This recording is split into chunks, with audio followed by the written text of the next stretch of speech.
Hello everyone, आजको यो भिडियोमा हामीले रेस्ट्रो एक्समा तपाईको रेस्टुरेन्टको सबै फाइनान्सको बारेमा बुझ्ने छौं। सबैभन्दा पहिला फाइनान्सको बारेमा बुझ्नको लागि फाइनान्स सेक्सनमा जानुहोस् र त्यसपछि सुरुमा डे बुक भन्ने सेक्सन छ। अब डे बुकमा चाहिँ तपाईको सम्पूर्ण payment in, payment out, sales सम्पूर्ण तपाईको कारोबारहरु एक दिनको कारोबारहरु आउँछ र यसलाई चाहिँ तपाईले क्लोज द डेमा क्लिक गर्नुभयो भने अब त्यो दिनको कारोबार तपाईले बन्द गर्न सक्नुहुन्छ। तपाईले आफ्नो सम्झनाको लागि चाहिँ रिमार्क्सहरु पनि लेख्न सक्नुहुन्छ, जस्तै सेल अन फेब्रुअरी 13 भनेर मैले लेख्छु र त्यसपछि सेभ गर्दिन्छु। अब यो सबै हिस्ट्रीहरु हेर्नको लागि डे बुक हिस्ट्रीमा गएर तपाईले हिस्ट्रीहरु हेर्न सक्नुहुन्छ। त्यो पर्टिकुलर डे को सम्पूर्ण हिस्ट्रीहरु तपाईले फाइनान्शियल हिस्ट्रीहरु हेर्न सक्नुहुन्छ।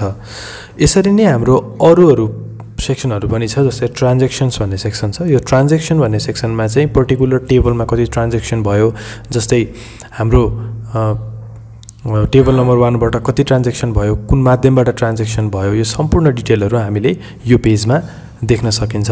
र हाम्रो यहाँ दिस इयर अब पर्टिकुलर डे को पनि हेर्न सकिन्छ, स्ट्याटस पेड भएको अथवा अनपेड भएको सम्पूर्ण हेर्न सकिन्छ।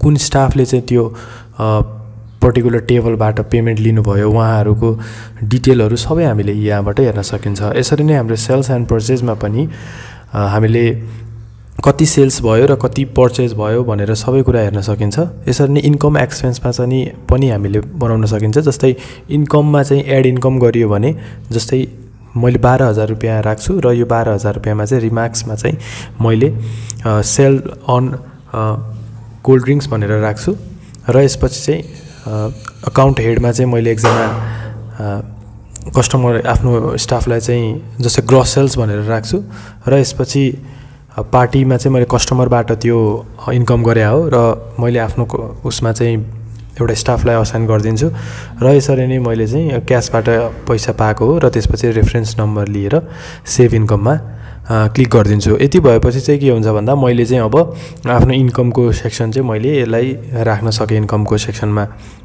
र यसरी नै मैले एक्सपेन्स पनि राख्न सक्छु। मैले कसलाई एक्सपेन्स दिएको हो त्यसरी नै राख्न पनि सक्छु, यसरी नै राख्न सक्नुहुन्छ।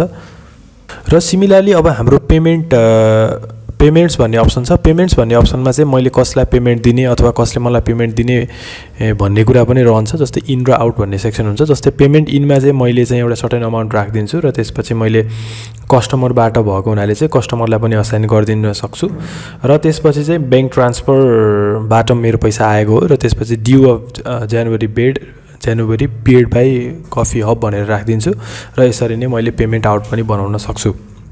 क्याश एन्ड ब्याङ्क्समा चाहिँ सम्पूर्ण हाम्रो क्याश र ब्याङ्क्सको स्टेटमेन्टहरु सबै यहाँ आउँछ र यसरी नै रिपोर्ट्समा चाहिँ हाम्रो सम्पूर्ण रिपोर्टहरु हेर्न सकिन्छ र अझ डिटेल भिडियोहरु हाम्रो आउँछ। यो चाहिँ बेसिक फाइनान्सको बारेमा भिडियो भयो र अरु भिडियोहरु हेर्नको लागि युट्युबमा गएर हेर्न सक्नुहुन्छ।